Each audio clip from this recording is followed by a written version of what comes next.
uji chi² atau chi kuadrat, dan mungkin nanti dilanjutkan dengan uji Fischer-Esak, ya, uji Fischer-Esak. Jadi kalau kemarin itu data yang diperoleh, ya, untuk main Whitney itu data berskala ordinal, sedangkan untuk uji chi² ini adalah skala datanya nanti dalam bentuk kategori, ya. Yang sering dipakai adalah yang skala nominal, ya, seperti itu.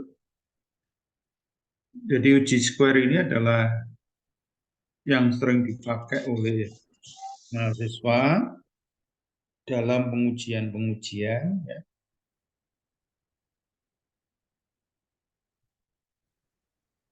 Ada beberapa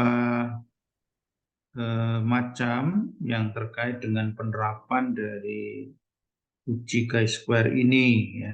Jadi uji chi² ini ada 3 yang bisa dipakai. Yang pertama adalah bahwa uji chi² ini bisa dipakai untuk uji independensi. Apa itu? Yaitu pengujian dua variabel dalam satu populasi saling bebas atau saling independen, atau ada tidaknya hubungan atau asosiasi antara dua variabel. Jadi nanti sampelnya adalah sampel bebas. Maksudnya sampel bebas itu sampel yang diambil dari dua kategori, ya. Misalnya ingin melihat perbedaan antara status gizi masyarakat berpendidikan tinggi dan rendah misalnya. Berarti sampelnya itu adalah masyarakat pendidikan tinggi sendiri, ya. Kemudian masyarakat pendidikan rendah sendiri, kemudian dilakukan pengukuran status gizinya, kemudian diuji apakah ada perbedaan atau tidak, ya, atau ada hubungan atau tidak. Itu untuk uji independensi. Kemudian yang kedua adalah uji homogenitas, yaitu apakah suatu kelompok yang akan dilakukan penelitian itu homogen atau tidak, ya. Jadi kelompok di dalam proses penelitian itu nanti apakah homogen, seragam atau tidak. Ini bisa dipakai untuk uji chi². Kemudian yang berikutnya adalah bisa dipakai sebagai goodness of fit, yaitu menguji seberapa jauh suatu pengamatan itu sesuai dengan parameter yang dispesifikan, ya. Nah, nanti akan kita lihat satu persatu contoh-contoh untuk uji chi² ini. Tetapi kalau kita lihat bahwa apa sih prinsip dari uji chi² itu adalah yang dilihat itu adalah membandingkan frekuensi yang terjadi, observasi ini dari hasil pengukuran atau pengamatan atau penjumlahan, ya, dengan frekuensi harapan atau ekspektasi. Dilihat dari mana ini? Dilihat dari nanti perhitungannya, ya. Bila nilai frekuensi observasi dengan nilai frekuensi harapan sama, maka tidak ada perbedaan, ya. yang signifikan. Tapi bila nilai frekuensi observasi dan nilai frekuensi harapan itu berbeda, maka dikatakan ada perbedaan yang bermakna. Ya, ini prinsipnya. Nah, nanti langkah-langkahnya nanti akan kita lihat bersama-sama untuk pengujian. Pengujian yang pertama itu adalah chi-square itu untuk uji independensi, ya, uji independensi. Uji independensi ini yaitu menguji apakah dua kejadian itu saling bebas atau independen. Ya. Apakah ada perbedaan atau tidak antara yang sampel yang pertama dengan sampel yang kedua. Ya, seperti yang tadi sudah disampaikan, misalnya ingin melihat status gizi orang yang pendidikannya tinggi dengan rendah itu bagaimana, ya? Atau misalkan ada status gizi pada kelompok nelayan dan kelompok petani, bagaimana? Ini juga bisa dipakai, ya. Itu. Tapi prinsipnya adalah prosedur untuk baik itu nilai observasi maupun nilai ekspektasi itu menggunakan notasi X kuadrat notasinya, ya. Dan ini dikemukakan oleh Pak Person, ya.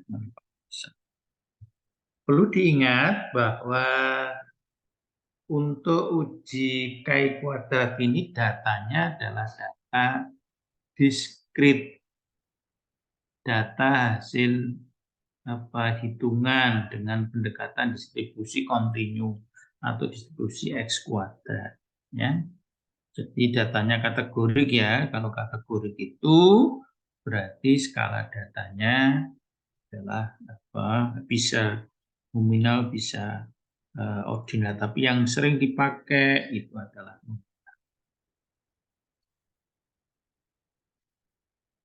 kalau kita lihat pendekatan yang dihasilkan itu tergantung dari ukuran sel atau disebut juga dengan tabel kontingensi, ya.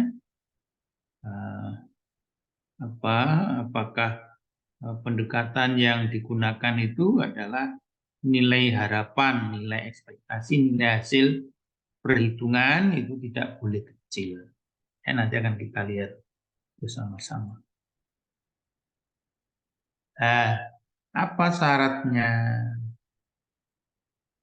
Syarat untuk uji chi-square independensi ini adalah yang pertama, sampel dipilih secara acak. Jadi kalau nanti penelitian kalian mau menguji misalnya perbedaan antara dua sampel bebas, ya, maka sampel yang akan diambil dari populasi itu harus sampelnya acak. Nah, kamu mungkin sudah diajari sampel acak itu seperti apa, ambilnya seperti apa, terus jenisnya acak itu apa saja. Saya yakin kalian sudah diajari, ada simple random, ada proportional random sampling, ada stratified, ada cluster, dan macam-macam. Itu semuanya adalah sampel dipilih secara acak, teknik pengambilannya. Kemudian yang berikutnya adalah semua pengamatan dilakukan independen, artinya bebas. Bebas, sampel yang pertama diambil, sampel kedua juga diambil, ya. Terus ini yang perlu diperhatikan, tidak boleh ada sel yang mempunyai nilai harapan atau nilai ekspektasi kurang dari 1. Nah, ini seringkali tidak dicermati oleh mahasiswa sehingga masih dipakai ini gitu ya. Kalau ada nilai sel yang kurang dari 1, ya kita tidak boleh memakai chi kuadrat. Nah, nanti akan ada penjelasannya lebih lanjut. Yang berikutnya adalah sel-sel dengan frekuensi harapan atau nilai ekspektasi kurang dari 5 tidak boleh melebihi 20% dari total sel. Jadi nanti itu ada tabel ya, tabel bantu yang terkait dengan ini.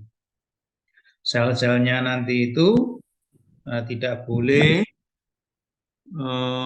kurang dari 5 ya, sebanyak 20%. Nah, ini kan nanti bisa dicermati ya. Besar sampel sebaiknya lebih dari 40. Kenapa lebih 40? Menurut Pak Kukran, supaya nilai pengamatan itu tidak banyak sel yang kurang dari 1 maupun nilai ekspektasinya kurang dari 5. Ini karena kalau sampel itu sudah lebih dari 40 itu kalau diuji normalitasnya itu cenderung normal.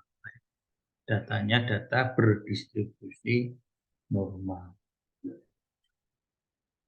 Jika pada tabel silang atau tabel kontingensi dijumpai banyak nilai ekspektasi yang kecil, kurang dari 1, maka beberapa kolom baris itu digunakan uji statistik dengan perhitungan nilai P secara eksak atau melakukan uji Fisher eksak. Ya, jadi kalau persyaratan-persyaratan yang C maupun yang D itu tidak dipenuhi, maka kita berlanjut ke uji Fisher eksak. Ya, ini harus begitu ya.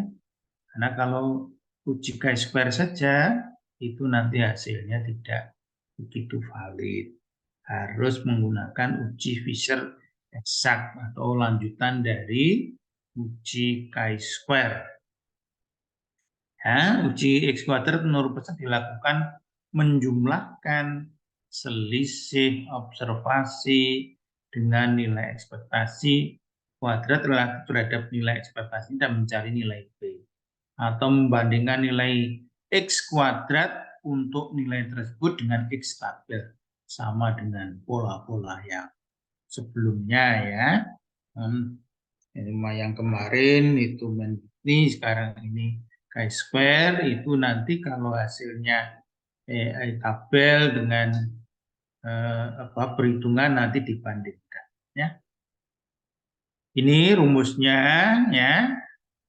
X kuadrat sama dengan jumlah dari BI dari yang pertama sampai yang ke terakhir dikali dengan OIC ya minus EIC kuadrat dibagi dengan EIC. Nah, ini ada penjelasan apa itu EIC, apa itu B, apa itu K dan terusnya. Jadi ini adalah penjelasannya. Tetapi nanti akan dilihat dengan derajat kebebasannya itu baris minus 1 kali kolom minus 1. Nanti akan terlihat. EIC itu nilai ekspektasi.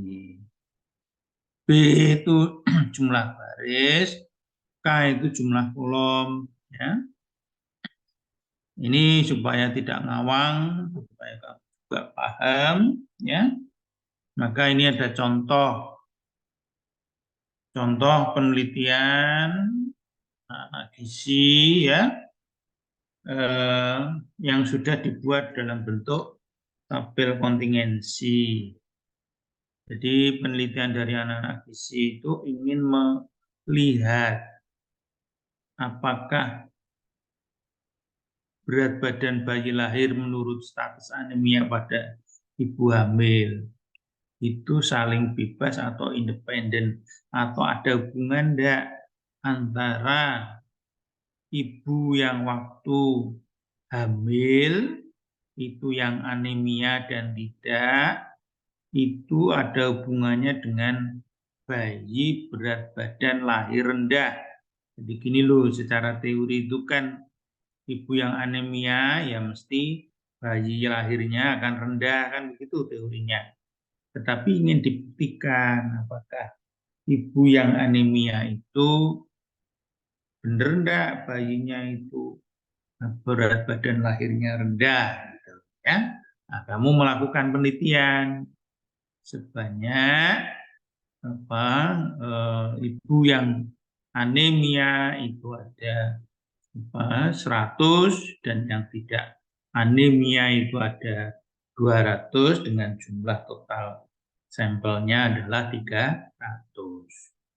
Nah, setelah dicek ya dengan menggunakan pengukuran kadar Hb ya dan penimbangan berat badan bayi lahir, ya, ibu anemia ini dicek pas waktu trimester 3 ya, itu yang anemia dan yang tidak anemia itu dicek. Kemudian setelah bayinya lahir itu juga ditimbang.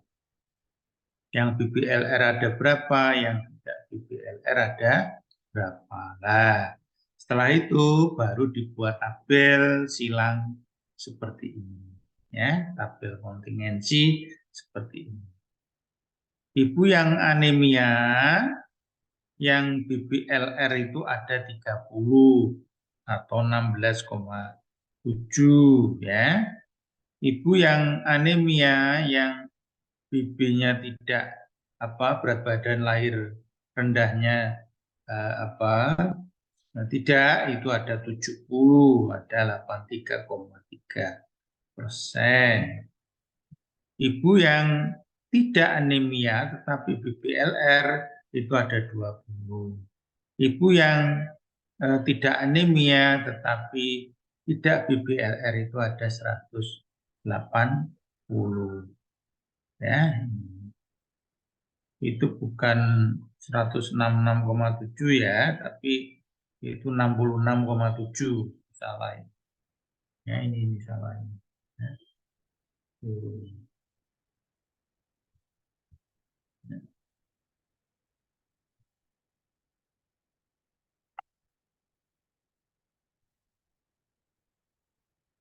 Ya, kemudian dijumlahkan yang BBLR ada berapa, yang tidak BBLR ada berapa. Ya. Ini yang BBLR ada 50 ya, yang tidak BBLR ada 250. Jumlah total sampelnya ada 300 ya. Kemudian langkahnya sama dengan yang sudah ada. Langkah pertama yaitu membuat hipotesis. Hipotesisnya apa? Hipotesisnya ya 0, kejadian anemia dan BBLR saling bebas anemia. Atau yang lebih bisa dipahami itu adalah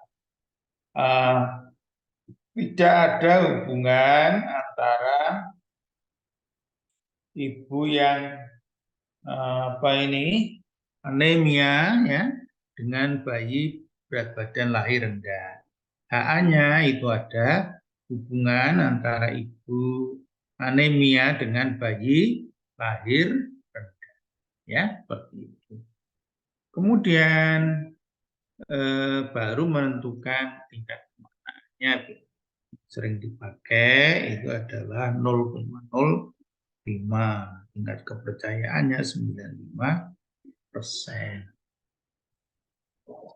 Kemudian baru menghitung, ya. Nah, menghitung caranya seperti ini. Ini tadi kan sudah dibuat tabel ya. Tabel yang ibu yang anemia, yang BBLR itu ada 30. Ya, ini berarti baris ke-1, kolom ke-1. Ya. Kalau yang ibu anemia tetapi tidak BBLR itu artinya ini baris pertama kolom kedua, ya, seperti itu. Nah, ini begini ya. O11 itu berarti 30 ya. Baris pertama kolom pertama. O itu apa tahu? O itu observasi. Ini apa? Ini ekspektasi ya. Nah, sehingga ekspektasi itu adalah seperti yang tadi sudah saya sampaikan adalah hasil perhitungan. E11 ketemunya berapa nilai ekspektasinya? Berarti ada berapa ini jumlahnya? Ada 100 ya. Ada 100. Terus kali 50 ya. Kali 50 ekspektasi 11 itu kali 50 ya. 50-nya mana? Dibagi dengan 300 ya, seperti itu. Ketemu 16,7. Observasi 1,2 berarti baris ke-1 kolom ke-2. Berapa itu? 70. Kemudian hitung juga ekspektasi baris pertama, terus kemudian kolom kedua itu 100 tadi, terus kemudian jumlahnya berapa ini? Jumlahnya 250. Ya. Ini dibagi dengan 300, ketemu 83,3. Kemudian dilanjut observasi baris kedua, kolom yang pertama. Ada berapa? Ini ada baris kedua ya, yang tidak ini. Kolom pertama berarti ada 20. Benar enggak kita cek 20? Nah, benar 20.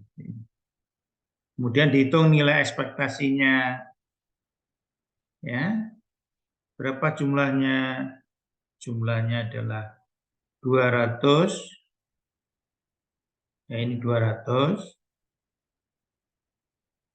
kali 50 dibagi 300. Ya. Ketemu berapa ini? Ketemu 33,3. Demikian juga untuk yang observasi dua baris kedua, kolom kedua ada berapa ini? Ada 180. Benar enggak 180? Coba dicek. Nah, sudah benar ya, 180. Dan dihitung. Nah, baru dimasukkan ke dalam rumus hasil-hasil ini tadi ya. Rumus masuk ya, tinggal memasukkan saja. Ketemu 19,1. Kemudian baru mencari nilai X kuadrat, itu derajat kebebasannya baris -1, kolom -1. Barisnya ada 2, kolomnya ada 2, ketemu 1. Nah, kalau kita lihat di tabel, nanti coba dicek di tabel ya. Itu X kuadrat tabelnya 3,841 ya. Kemudian dibandingkan antara nilai ini ya, nilai X kuadrat perhitungan dengan nilai tabel. Ketemu ternyata nilai perhitungan lebih besar daripada nilai tabel, maka menolak H0. Ini kalau hitungan manual ya, tapi kalau digunakan komputer itu P-nya 0,0002. Jadi kurang dari 0,05. Nah, sehingga kesimpulannya apa? Kesimpulannya ada hubungan antara ibu yang anemia dan bayi lahir. Artinya apa? Bahwa kalau seorang ibu itu anemia, maka potensi untuk bayi berat badan lahirnya itu akan menjadi rendah. Ya, kira-kira bisa dipahami tidak ini? Insya Allah bisa, Pak. Ini tadi tabelnya berapa kali berapa sih? Coba kamu lihat tabelnya berapa kali berapa. Kalau lihat tabel ini. Tabelnya 2 kali 2 ya tak? Barisnya 2, kolomnya juga 2. Maka kalau ada kasus semacam ini, maka itu harus lebih disederhanakan saja. Maka tabelnya adalah tabel 2 kali 2, maka bisa menggunakan rumus ini. Ya, rumus X kuadrat N dikali AD minus BC kuadrat dibagi dengan A plus B kali C plus D kali A plus C dan B plus D. Nilainya nanti hampir sama. Kalau dimasukkan dalam tabel ya sama. Ya. Yang ibu anemia yang satu-satu ya, baris pertama, kolom pertama itu baris pertama, kolom kedua itu B, ya. Kemudian baris kedua, kolom pertama itu C, ya. Terus baris kedua, kolom kedua itu D, ya. Itu untuk menyederhanakan saja. Kemudian 50 ini adalah penjumlahan dari A plus C. 250 penjumlahan dari B plus D. 100 penjumlahan dari A plus B. 300 ini adalah 200 ini adalah penjumlahan C plus D. 300 ini adalah penjumlahan semuanya ya. Sampel semuanya itu ada 300 ya. Jadi ini yang perlu diketahui. Ini relatif lebih mudah, cara memasukkannya lebih mudah dibandingkan dengan yang awal tadi. Tapi ada catatan, tabelnya harus 2 kali 2. Kalau 2 kali 3 atau 3 kali 2 ya bisa saja, tapi tidak boleh menggunakan yang rumus ini ya. Ini hanya bisa dipakai untuk baris dan kolom 22.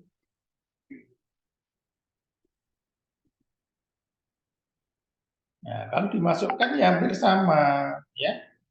Tadi 19,1 ini 19,2 ya. Ya, jadi sama. Kemudian koreksi Z ini dipakai ya supaya lebih valid lagi ya. Itu dengan mengurangi hasil X dengan 0,5. Fungsinya apa? Fungsinya itu supaya hasil itu lebih valid lagi ya. Nah, ini tinggal masukkan saja. Hasilnya ketemu lebih kecil memang, tapi lebih valid. Ya. 17,8. Nah, tetap simpulannya tetap.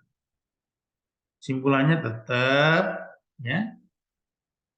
ada hubungan antara ibu hamil yang anemia dengan kejadian berat badan bayi lahir rendah, ya. Jadi itu yang pertama, penggunaan uji chi-square itu digunakan untuk uji independensi.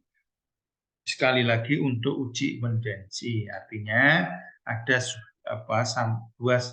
dua sampel saling bebas, saling independen. Yang kedua adalah uji homogenitas, ya, uji homogenitas. Jadi uji chi-square dipakai untuk uji homogenitas. Uji homogenitas digunakan untuk menguji kesamaan proporsi, ya, dengan proporsi populasi yang sampel ditarik dari masing-masing populasi yang diteliti, supaya lebih ini lagi bisa dipahami, maka kita berikan contoh saja langsung. Ya, misalkan saudara ingin meneliti secara random, ya tadi kan syaratnya harus random, ya, terdiri dari 100 orang buruh tani dan di desa pegunungan dan 100 buruh nelayan di desa pantai. Kemudian diukur status gizinya. Nah, kamu buat tabel semacam ini. Jenis pekerjaannya adalah buruh tani dan buruh nelayan. Status gizinya hanya ada 2 kategori, yaitu baik dan kurang, ya. Ini kemudian dicek itu yang buruh tani yang status gizinya baik itu ada 70, yang kurang ada 30, totalnya 100. Buruh nelayan itu yang status gizinya dicek baik itu ada 65, yang kurang baik itu 35, ada 100. Status gizi yang baik itu ada 135. Kemudian yang kurang baik ada 65. Langkah-langkahnya sama, ya.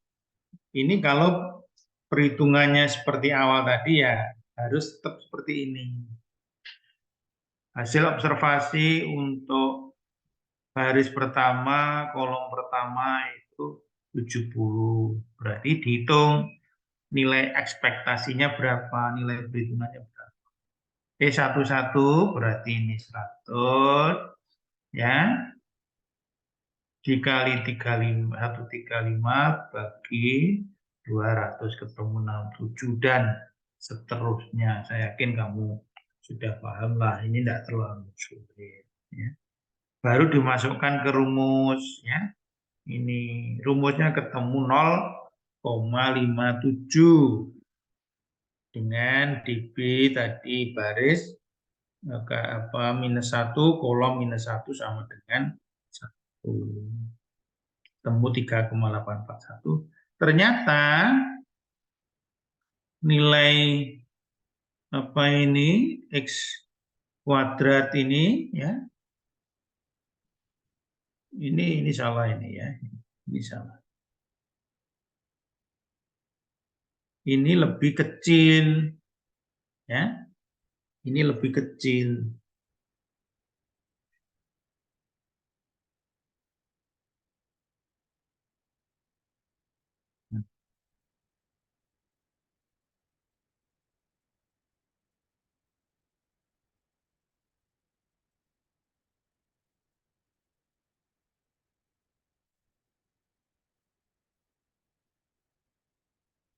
Lebih kecil dibandingkan dengan tabelnya. Maka keputusannya gagal menolak nol. Artinya apa? Artinya tidak ada perbedaan status gizi antara buruh tani dan buruh nelayan, ya. Jadi itu. nilainya lebih kecil. Kalau ini lebih besar, berarti ada perbedaan.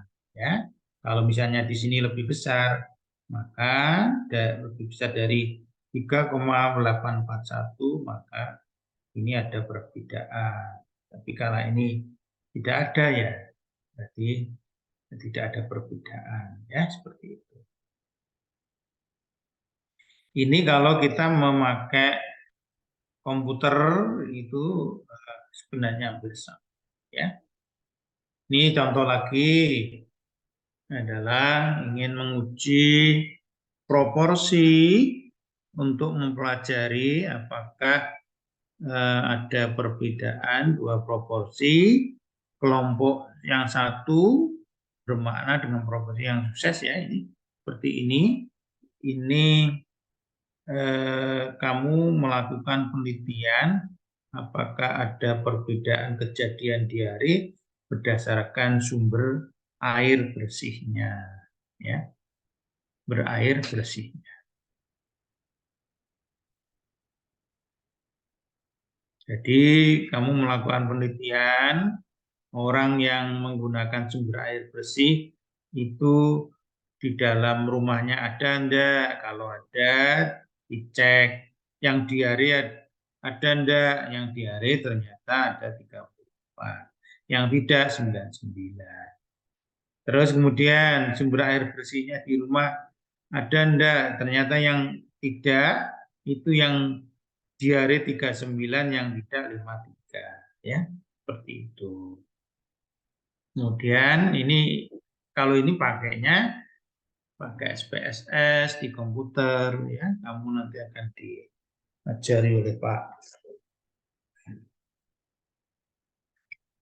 Ali atau siapa yang ngajari tentang manajemen data ya itu. Nah, setelah dicek dengan menggunakan uji di komputer itu ketemu P-nya itu 0,008. Artinya kurang dari 0,05 ya. Contohnya ini urutannya semacam ini. Ini kalau dipakai apa ini manual seperti ini. Hasilnya apa? Hasilnya karena ini lebih besar dari ini, maka dari tabel, maka tolakan 0 ada perbedaan kejadian diare, keluarga yang mempunyai air bersih dan tidak mempunyai air bersih. Ya, relatif mudah, enggak terlalu ini. Kemudian penggunaan untuk uji berikutnya adalah penggunaan untuk good of fit test atau uji kesesuaian. Ya, jadi tadi sudah ada pengujian untuk independensi, kemudian yang kedua tadi itu adalah untuk melakukan uji homogenitas, ya. Kemudian yang ketiga ini adalah untuk uji good of goodness of fit test ya, uji kesesuaian Chi-kuadrat. Nah, ini uji kesesuaian ini adalah untuk melihat apakah suatu data ya itu sesuai dari suatu pengamatan dengan distribusi tertentu. Dengan kata lain, uji ini digunakan untuk mengetahui apakah data sudah sesuai atau fit dengan distribusi frekuensi populasinya atau tidak. Nah, rumusnya ini ya, X kuadrat jumlah O kuadrat dibagi E minus N. Ini langsung saja contohnya ya. Peneliti ingin mengetahui apakah tingkat pendidikan responden terdistribusi secara merata atau tidak. Ya. Ini setelah dilakukan rekapitulasi itu ada 50 responden, itu dicek SD, SLTP, perguruan tinggi, ya, dan seterusnya sampai yang ke-50. Kalau menggunakan komputer itu begini. SD-nya 12, SMP-nya 8, SMU-nya 17, dan perguruan tinggi ada 13, totalnya ada 50. Ini yang sudah dicek nilai expected-nya, ini seperti ini. Nah, ternyata setelah dicek di SPSS, itu ketemu 0,350. Ternyata setelah dicek ada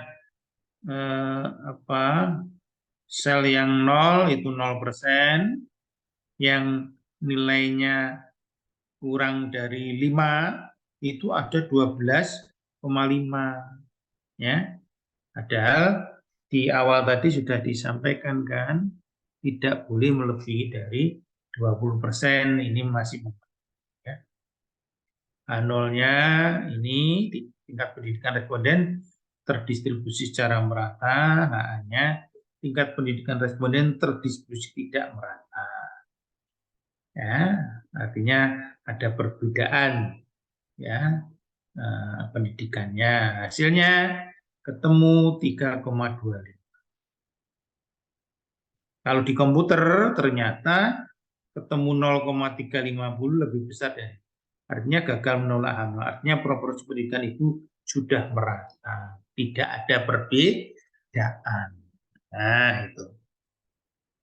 Hasil cross step-nya kalau kita dilakukan di komputer itu ketemu seperti ini, ya. Nanti bisa langkah-langkahnya yang ngajari Pak Ali, ya. Ini hanya hasil kalau komputer.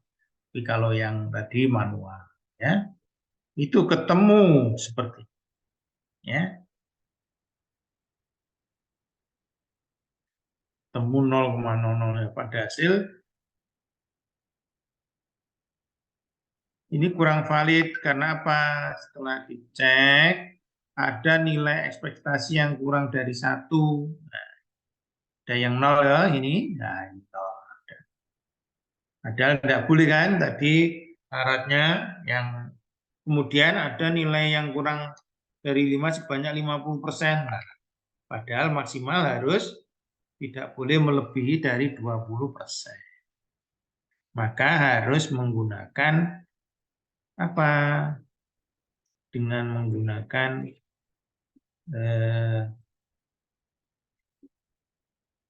Fisher-Essak, ya, Fisher-Essak. Nah, ini caranya, ya. Dengan cara Fisher-Essak, maka bisa digabung, ada pendekatan juga, bisa digabung misalnya yang pendidikan SD dengan SMP, ya, atau pendidikan SMU dengan perguruan tinggi.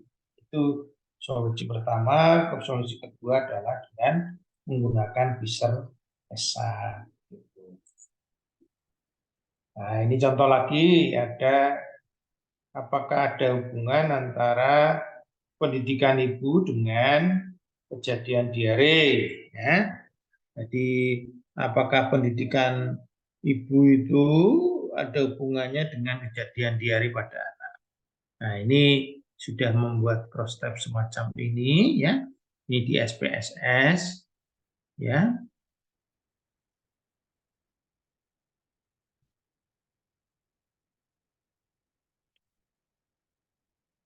Setelah dicek itu ketemu, ya, ketemu di Fisher-Essak-nya itu 0,00. Ya, sehingga hasil analisis di atas itu sudah tidak ada sel yang punya nilai ekspektasi 1, sel nilai ekspektasi kurang dari 5 tidak ada, maka ini artinya apa? Artinya bahwa kurang dari 0,05. Maka kalau kurang dari 0,05 itu berarti ada perbedaan ya. Ada perbedaan antara apa ini tadi? Yaitu antara pendidikan dengan kejadian diare. Atau ada hubungan antara pendidikan ibu dengan kejadian diare. Semakin tinggi pendidikannya, biasanya angka kejadian diarenya semakin rendah. Ya, semacam itu. Ini nanti kamu akan diajari pelan-pelan oleh Pak Ali untuk komputernya ya. Saya tidak ngajari di sini karena saya hanya menyampaikan manualnya saja. Ya, itu. Terus contoh lagi yang hubungan apakah ada tidak antara jamban dengan kejadian diare. Artinya keluarga yang mempunyai jamban dengan kejadian diare misalnya. Nanti bisa kamu pelajari sendiri ya. Nah, tapi intinya simpulannya adalah pada contoh di atas itu digunakan chi-square itu kurang valid karena masih ada persyaratan-persyaratan yang tadi sudah saya sebutkan. Nilai ekspektasi kurang dari 5 ada 25%, padahal maksimal kan 20%. Ya. Maka dipakai Fisher S. Ketemu 0,125. Nah, maka ini berarti tidak ada hubungan. Gitu. Ini sebagai contoh-contoh, kamu nanti nggak usah ada ujian saya, tapi mengerjakan ini saja. Nanti saya kirimkan ya, sama sekarang ini saya kirimkan aja filenya. Ini sebagai ujian buat kamu. Ya, ini nanti kamu kerjakan di rumah, kemudian dikirim ke saya. Oke, ujian. Ya, jadi tidak ada ujian waktu jadwalnya, tetapi ini bisa dikerjakan di rumah, tapi dikirim ke saya dalam satu folder gitu untuk seluruhnya. Ya, baik, itu saja yang bisa saya sampaikan. Ada yang ditanyakan, silakan. Izin bertanya, Pak. Untuk tugas ini yang buat ujian itu nanti kita menghitungnya manual sesuai rumus Bapak yang tadi di atas. Manual aja, ya. Atau dua-duanya kamu sudah diajari SPSS belum? Belum. Nah ya, kalau belum ya manual saja. Ya. Ya, baik Pak, terima kasih. Langkah-langkahnya ini tidak terlalu sulit untuk chi-square. Ya, beda dengan ANOVA itu agak jelimet ya. Regresi linier maupun ganda itu agak sedikit jelimet. Tapi kalau untuk yang main Whitney maupun uji chi-square itu relatif tidak terlalu sulit. Yang penting kamu ikuti langkah-langkahnya, saya yakin sudah. Ya. Baik, ada yang ditanyakan lagi, silakan. Izin bertanya Pak, untuk pengumpulan tugasnya itu Kamu ujian kapan? tanggal 11 Januari. Iki tanggal berapa iki? Tanggal 3 Pas ujian saja. pas ujian. Pas jadwal ujian apa ini? Biostat ya. Iya Pak. Terima kasih Pak. Ya. Ada lagi, silakan.